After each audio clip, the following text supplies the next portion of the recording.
नमस्कार, प्रणाम। हमें नेहा निहारिका, आपकी भाभी जी, और आपकी भाभी जी एक बार फिर से मैदान में निकल गई। और भाई देखिए, बिहार में भले ही कड़ाके का ठंड पड़ रहा है, लेकिन मेरा नजर जो है उस सारे मुद्दों पर है कि बिहार में कौन कौन सा मुद्दा तेजी से चल रहा है। अब इस बीच में जानते हैं, हमें को चीज पढ़े, को रिपोर्ट पढ़े ईओयू का, और उसमें हम देखें कि बिहार जो है बहुत तेजी से साइबर ठगों के चंगुल में फंसता जा रहा है। और इसी बीच में देखिए कि हम एक अखबार के रिपोर्ट में पढ़े कि भाई पंजाब के एक रिटायर आईजी जो है लगभग 8.25 करोड़ का ठगी करवा लिए, और उसके बाद जो है मैंने वो इतना टेंशन में आ गए कि अपने आप को गोली मार लिए। तो साइबर क्राइम का और साइबर ठगी का इस तरह का मामला जो है हम आए दिन देखने को मिलता है हम लोगों को। लेकिन सबसे बड़ी बात ये है कि, और सबसे कंसर्निंग बात ये है कि अब ये बिहार पर बहुत ज्यादा तेजी से हावी होता चला जा रहा है। तो हम सोचे कि जरा बिहार में भी इस मुद्दे पर बात किया जाए, क्योंकि यहाँ पर थानों की स्थिति क्या है, जो खासकर जो साइबर थाने हैं उनकी स्थिति क्या है, वो किस तरह से इन चीजों को डील कर रहे हैं, और उसके अलावा हम और हमारा बिहार जो है वो साइबर क्राइम से निपटने के लिए कितना तैयार है। बिहार में साइबर थानों में किस तरह के मामले आते हैं, साइबर ठगी किस तरह से आजकल की जा रही है, इन सारी बातों पर आज हम चर्चा करेंगे और जरा जानेंगे कि हमारा बिहार जो है वो साइबर ठगों से कितना सावधान है, हमारे लोग साइबर ठगों से कितने सावधान हैं। पहले जो है एक सिंपल सा ठग आता था, फोन करता था, बोलता था एटीएम का नंबर बता दीजिए, 4 को जो पिन होता है वो बता दीजिए। लेकिन अभी इतना आसान हो गया है कि एक किसी चीज पे क्लिक कर दीजिए और आपका अकाउंट खाली हो जाता है। तो ये साइबर ठगों ने अपना तरीका जो है वो समय समय पर बदल लिया है। आजकल सबसे ज्यादा किस तरह का मामला देखने को मिल रहा है? देखिए, साइबर ठगों का जो मामला है इस पर सरकार नजर बनाए हुए है, और सरकार ने स्पेशल एक उस पर इंक्वायरी सेटअप किया है कि जो लोग इस तरह से हरकत करते हैं, जो फ्रॉडिज्म कर रहे हैं लोग, वो छोड़े नहीं जाएंगे, बचे नहीं जाएंगे। और सरकार जो बहुत ईमानदारी के साथ साइबर कैफे पे अपना साइबर क्राइम जो होता है उस पर ध्यान दिए हुए है, नजर रखे हुए है, और जो भी इस तरह के लोग हैं उनको कामयाबी नहीं मिलेगी, उनको पकड़ाना है। गलत करने वाले कभी गलत राइज नहीं करते हैं, उनको सरकार के नजर में है, सरकार उनको छोड़ेगी नहीं। और अभी देखिए कि जो हम ताज़ा रिपोर्ट पढ़े हैं ईओयू का, उसमें बहुत हैरान करने वाला मामला सामने आया है कि हमारा बिहार जो है बहुत तेजी से साइबर ठगों के चंगुल में फंसता जा रहा है। आपको कभी फोन वोन आता है कि नहीं इस तरह का कि हाँ भाई साइबर? हाँ ये करता है। किस तरह की बातें करते हैं लोग? हम अब तो काटने लगे अब। हम आता है, वो आ जाता है ऊपर स्कैम वाला, तो काट देते हैं, नहीं उठाते हैं। लेकिन प्रतिदिन आता है। हाँ, कोई न कोई आ जाता है। हाँ, दिखा देंगे मोबाइल। अच्छा, ये भी हम लोग देखते हैं कि फोन तो आता ही है, उसके साथ साथ लिंक वगैरह भी आते रहता है, व्हाट्सएप पे भी मैसेज आते हैं, लिंक आता है।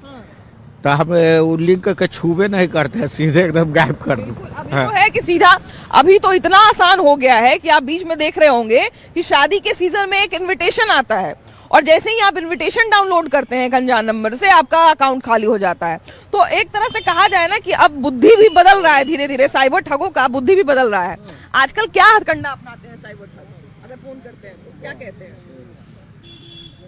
हम तो यही राय देंगे कि अपने काम के चीज मोबाइल में ही रखें, और नहीं तो छोटा मोबाइल यूज करें। इससे ठग की समस्या कम होगी।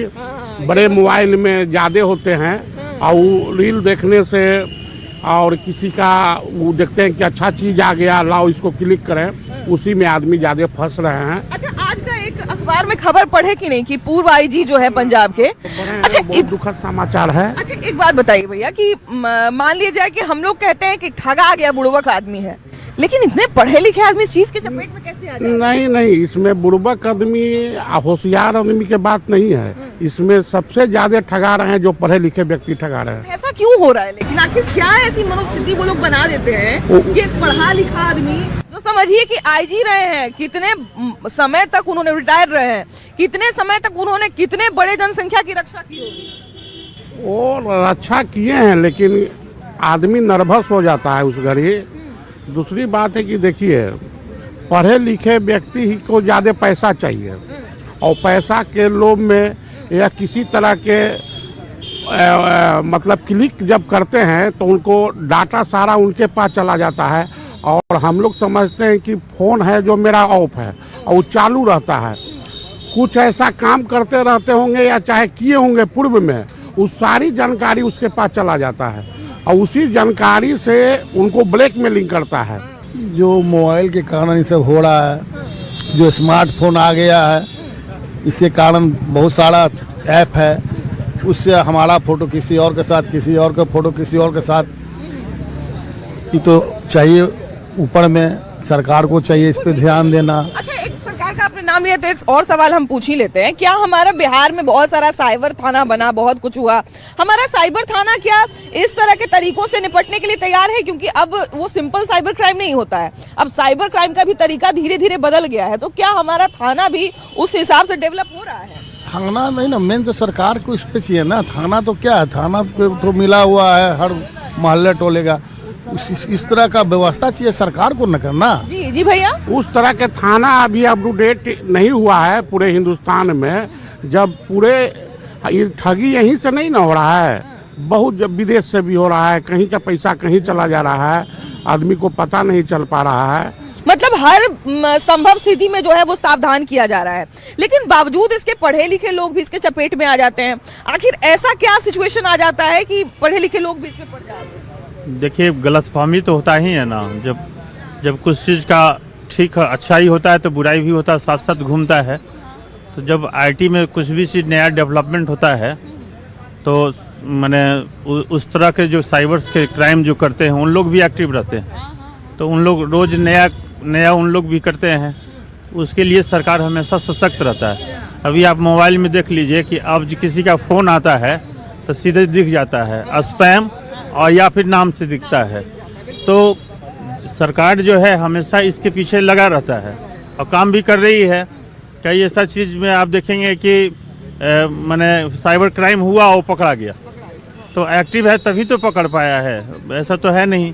लेकिन जो भी चीज़ संज्ञान में जो होता है सरकार का, वो क्विकली काम लेता है। अभी हम देख रहे हैं कि डिप्टी सीएम सम्राट जी का भी जो अभी जो रोल है, उस रोल में दहशत है।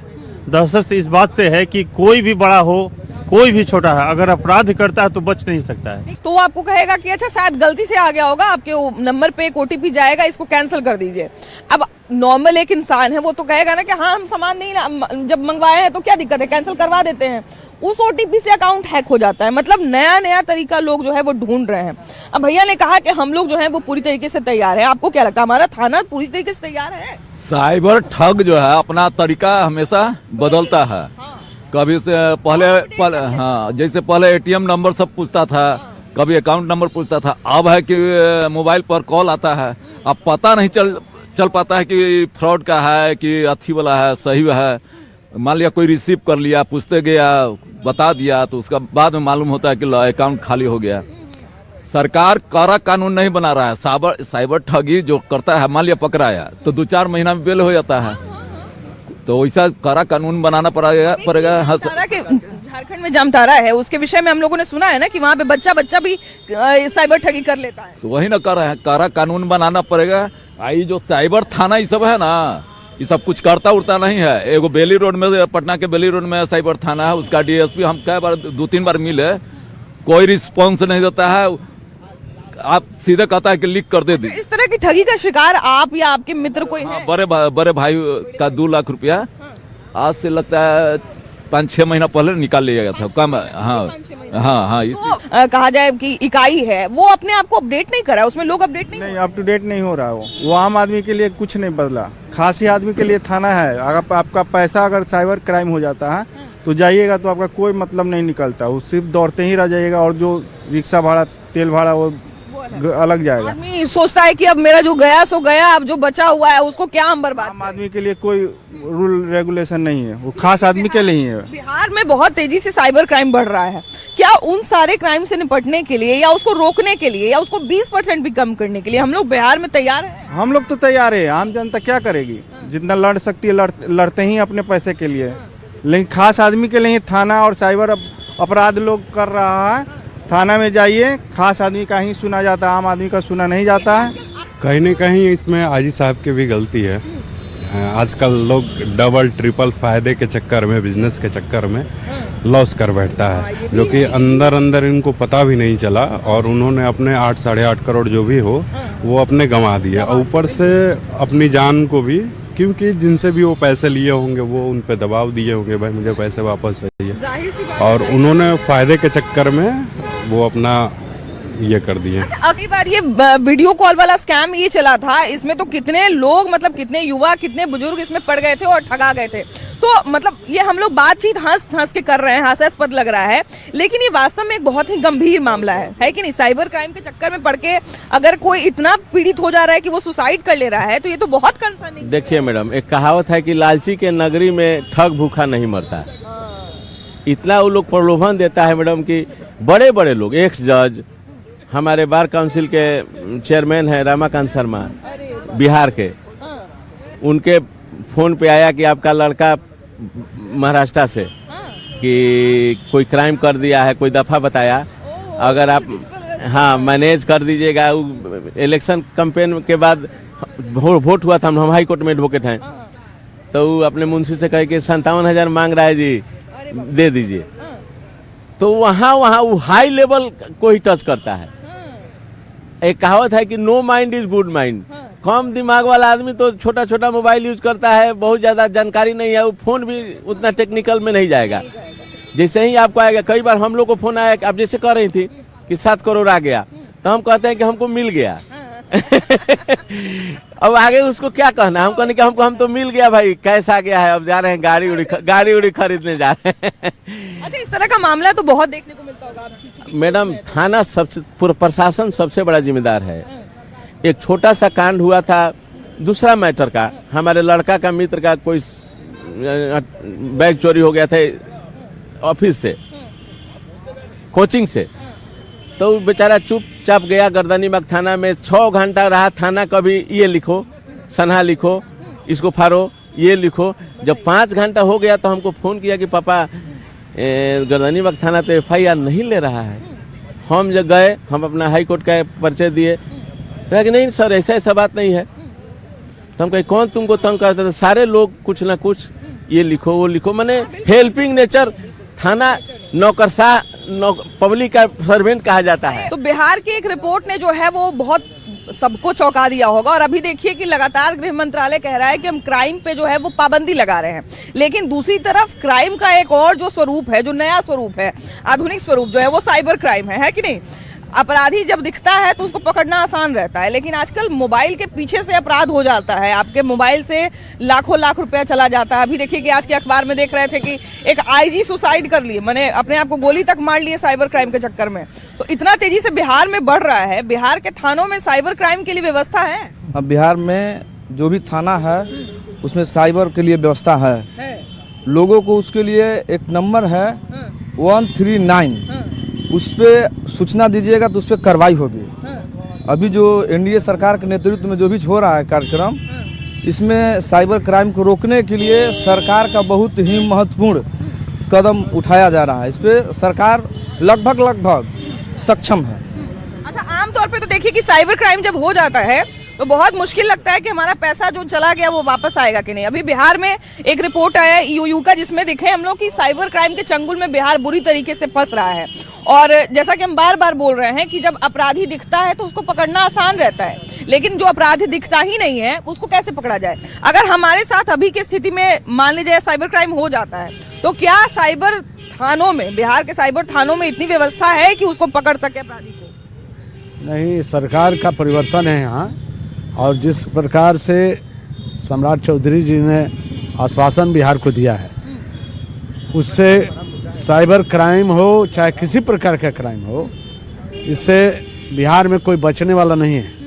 उन्होंने साफ कह दिया है या तो अपराधी यहाँ ठीक से रहें और नहीं तो बाहर जाएं, उन पर कड़ी कार्रवाई की जाएगी। ये सारी बातें आ रही है। मुख्यमंत्री जी का विजन भी है कि क्राइम रोकना, शुरू से उनका ये विजन है, इसलिए यहाँ पूरी तरह से कड़ाई के रूप में कानून का राज ही चलेगा। कानून का राज, जैसे टेक्नोलॉजी बढ़ रही है, जमाना बदल रहा है, अपराध का तरीका भी बदल रहा है। अब देखिए कि मतलब एक फोन कॉल पे, एक मैसेज पे जो है आपका अकाउंट खाली कर दिया जाता है। मतलब इस तरह का ठगी अगर हमारे साथ हो तो हमको क्या लगता है किस तरह से बचना चाहिए? आपके पास सबसे पहले तो खुद को भी अपने को अलर्ट करना है कि बार बार सरकार भी हर माध्यम से आपको सूचित कर रही है। इनफैक्ट बैंक की तरफ से भी बार बार बैंक भी आपको सूचित कर रही है कि किसी का भी कॉल आवे, किसी का भी आवे तो आप नहीं जाइए। साइबर क्राइम तो भाई अब उन लोग करना है, लेकिन वो बचना नहीं है, रोज पकड़े जा रहे हैं। आज भी देखिए, आज सुबह में सरकार का नियम आया कि सब थानों में साइबर क्राइम की एक शाखा बनेगी और तुरंत सूचना दे। जिसके साथ भी क्राइम हो रहा है वो तुरंत सूचना देंगे तो बहुत हद तक हम उस पर सफल होते पकड़ने में। आप 10 दिन या 5 दिन के बाद सूचना देते हैं कि आपका है कि हाउस अरेस्ट कर लिया गया है, ये सब कर लिया। इससे बड़े बड़े लोग हैं, पढ़े लिखे लोग। ये बार बार बताया जाता है कि जब भी आपको कोई ऐसा कहे कि आपको अरेस्ट कर दिया गया है डिजिटली, तो डिजिटल अरेस्ट नाम की कोई चीज होती ही नहीं है कानून में, तो ये आपको समझना पड़ेगा। नहीं, ये कोई होती नहीं है, लेकिन फिर के उसके बावजूद ही पढ़े लिखे लोग पता नहीं किस भावना से या डर से उसमें फंस जा रहे हैं। आज भी हुआ है कि बहुत से जो क्राइम में पंजाब के कोई डीजीपी हैं, बिल्कुल आईजी है, 8 करोड़ रुपया नुकसान होने के बाद वो सुसाइड कर लिए। लेकिन ये मैसेज नहीं है। आप सबसे पहले खुद अलर्ट रहिए। मोबाइल पे है, कहीं का लिंक आ रहा है, कोई मैसेज आ रहा है, उसको आप बिना समझे उस पर टिक नहीं करें तो आप बच सकते हैं। और भैया एक चीज जो सबसे कंसर्निंग है वो ये है कि अगर आम आदमी कोई बुड़बक बन जाए तो हम लोग कहते हैं कि अरे बुड़बक आदमी बुड़बक बन गया, लेकिन पढ़े लिखे लोग जब इस चीज का शिकार हो जाते हैं तो बहुत ये चिंताजनक विषय बन जाता है। सबसे ज्यादा अभी पढ़े लिखे लोग ही हो रहे हैं। रिपोर्ट भी जब पढ़ते हैं तो देखते हैं कि हर बार जो है कुछ ना कुछ उसमें बढ़ोतरी हो रही है रिपोर्ट में। तो आखिर ऐसा क्या किया जाए कि बिहार में और पूरे देश में साइबर क्राइम कम हो और लोग इसके प्रति अलर्ट रहें, क्योंकि अलर्ट रहेंगे तभी कम होगा, वरना नहीं कम हो सकता है। पढ़े लिखे हुए लोग जितने हैं सब लोग साइबर क्राइम से अलर्ट हो गए हैं और सरकार उसके ऊपर बहुत ज़्यादा कंट्रोल कर रही है। तो साइबर क्राइम के जितने लोग हैं पकड़े जा रहे हैं, जेल जा रहे हैं। सरकार ऐसा व्यवस्था बनाया है कि साइबर क्राइम लोग एकदम हड़के हुए हैं। पढ़े लिखे हुए सब लोग एकदम व्यवस्थित हो गए हैं और मैसेज आता है मोबाइल पर भी कि ऐसे ऐसे नंबर से आप बचे रहें। सब लोग बचे हुए हैं। लगातार रिजर्व बैंक भी मैसेज करता है, फोन करता है, आपको बताता है कि आपको कोई भी ओटीपी नहीं देना है, कुछ भी लिंक पे क्लिक नहीं करना है, लेकिन बावजूद इसके कैसे लोग इसका शिकार हो जाते हैं? लगता है डर की भावना से जो है ना इसमें ग्रसित होकर के लोग फंस जा रहे हैं कि मतलब लोग क्या कहेगा, लोग क्या नहीं कहेगा, मेरा बेटा ऐसे हो गया, ऐसे समझाता है, उसमें लोग केस में फंस है, रेप केस में फंस गया है। और जो पढ़े लिखे लोग रहते हैं वो आपको ये गलती नहीं करेंगे। आज के अखबार में देखें, हम लोग देखें कि ये पंजाब के जो है वो आईजी फंस गए इसमें। अब बताइए उन्होंने कितना क्राइम देखा होगा, कितना क्राइम को सॉल्व किया होगा और उसके बावजूद उन्होंने 8 करोड़ रुपए अपना गवा दिया। वही डर जो मैंने कहा, डर जो है, डर के चलते कि मैं इतना बड़ा पोस्ट पर रहा, हमको भी डिजिटली अरेस्ट कर लिया है। उनको तो समझना चाहिए कि मतलब जो चीज़ से हम रिटायर किए उसमें हमको मतलब डिजिटली अरेस्ट पुलिस से कर रहा है। लगता है कि इसमें ब्लैकमेलिंग वगैरह भी आ जाता है। लगता है कि ब्लैकमेलिंग, हाँ, कि लगता है कि मतलब हमको ब्लैकमेल करेगा, लोग क्या कहेगा, मतलब चोरी छिपे जो है ये सब भावना से लोग ग्रसित होकर के इस तरह की मामला में फंस रहे हैं। वो लोग कुछ निजी जानकारी वगैरह भी इकट्ठा कर लेते हैं और उसके बाद ब्लैकमेल करते हैं। हाँ बिल्कुल, जब भी कोई भी कमियां त्रुटियां रह जाती है तो उनको साक्ष्य अगर किसी भी व्यक्ति को मिल जाता है तो उसका वो दुरुपयोग जरूर करता है, और जब भी दुरुपयोग करता है तो वह पैसा के लिए ही करता है, और उसको धमकाना हो, डराना हो, भ्रष्टाचार ही किया क्यों ना। कभी फोन आपके पास आया है कि नहीं कि आपको लॉटरी लग गया है या आपका जो है वो एक सामान पकड़ा गया है जिसमें ऐसा सामान है उसको पुलिस पकड़ लेगा? जी बिल्कुल, पैसा देके मामला फोन आता है। जी बिल्कुल, अदर कंपनियों से फोन आता है कि आपका इतना लाख रुपया का लॉटरी लगा है, आपको ये प्रॉपर्टी देंगे। तो उस पर अधिकतर देखते हैं कि स्पैम रिपोर्ट लिखा करके आता कॉल पे, उसके नीचे में कमेंट्स भी आपको देखना पड़ेगा, उस पर लिखा रहता फ्रॉड अन्य चीज़ों जो भी कुछ किया रहता है वो स्कैमिंग, वो बिल्कुल उस पर दिया रहता है। तो आदमी जागरूक हो रहा है, और जागरूक के साथ साथ क्या है ना कि जो आदमी पढ़े लिखे हैं वह लालच के चक्कर में भी फंस जाते हैं कि उनको लालच दे दिया कि 5 लाख देंगे, 2 लाख देंगे, आप 10,000 हमको भेजिए, तो वह देते हैं, उसके अनुसार वो फंस जाते हैं। और इस ट्रांसफर 5 लाख का लॉटरी लग गया है, पैसा ट्रांसफर करने में 5,000 का प्रोसेसिंग फी लगेगा, दे दीजिए। उसको लगता है अरे 5,000 खर्च करके जब 5 लाख मिल रहा है तो क्या दिक्कत। बिल्कुल सही बात बोले कि अगर वो 5,000 रुपया करके लेंगे तो 10 आदमी 10 पंचे 50,000 रुपये अन्य पैसा वो बहुत सारे जमा करेंगे, और इस पे कार्रवाई पुलिस भी कर रही है। साइबर क्राइम से आपको बैंक अलर्ट करता है, आपको प्रशासन अलर्ट करता है, जगह जगह सूचना लिखी रहती है कि साइबर क्राइम में मत पड़िए, ये फोन आया, ओटीपी मत दीजिए, सब कुछ हर संभव प्रयास जो है वो करके देख लिया गया, लेकिन बावजूद इसके साइबर क्राइम कम नहीं हो रहा है बल्कि और बढ़ते जा रहा है। ये क्यों हो रहा है? यकीनन ये सब टॉपिक पे गुफ्तगू हो रही है और मैं भी इस दिन में कह सकता हूँ कि डिजिटल दौर में आज का इंसान हिंदुस्तान में रहने वाला हो या किसी भी राज्य में रहने वाला हो या दुनिया में भी, तो उसे जो है डिजिटल दौर का भी अनुभव रहना चाहिए। तो इस अंदाज से मुझे बिहार में खुसूसन जो खान सर बहुत मशहूर है देश में, उन्होंने उनकी महफिल में ही मैंने एक मरतबा सुना कि इसी तरीके से वो कॉल बताया करते हुए कि बाहर से कुछ आया और ये फौरी तौर पर खान सर ने कहा कि तुम क्यों लोगों को बेवकूफ़ बनाते हो। और उसके बाद फिर खान सर के जुमले ये भी आगे थे कि जो तुम कंपनी हो रहा है, मैं तो इतना मालदार, इतना ईश्वर ने खुदा ने दिया है मुझे कि तुमको क्या पूरे तुम्हारे कंपनी को खरीद लेंगे, तो काहेला ये लोगों को बुड़बक। तो यकीनन पढ़े लिखे बहुत सारे जो नहीं होते हैं और फिर मोबाइल के ज़रिए से ज़्यादा ये हम लोग भी उसके उतना माहिर नहीं हैं। क्राइम पर निगरानी करना पड़ेगा, क्राइम पर रोक लगाना पड़ेगा। और दूसरी चीज़ ये कि जिस तरह से मामले बढ़ रहे हैं, आप भी जो है बहुत सावधान रहिए। किसी भी लिंक पर क्लिक करने से पहले, किसी भी फ़ोन कॉल को उठाने से पहले ज़रूर जांच लीजिए। कोई भी आदमी अगर आपको बोले कि आपको अरेस्ट कर लिया गया है डिजिटली या फिर आपके किसी बच्चे को अरेस्ट कर लिया गया है, तो सबसे पहले अपने परिजन से बात करें, अपने बच्चों से बात करें, पूरी जानकारी ले लें और उसके बाद भी अगर कोई दिक्कत हो तो आप अपने नज़दीकी थाने में जाके इसकी शिकायत दर्ज कराएं और जितना ज़्यादा हो सके इन चीज़ों से अलर्ट रहें। कैमरा पर्सन मनीष जुनेजा के साथ आपकी भाभी जी। Bye bye.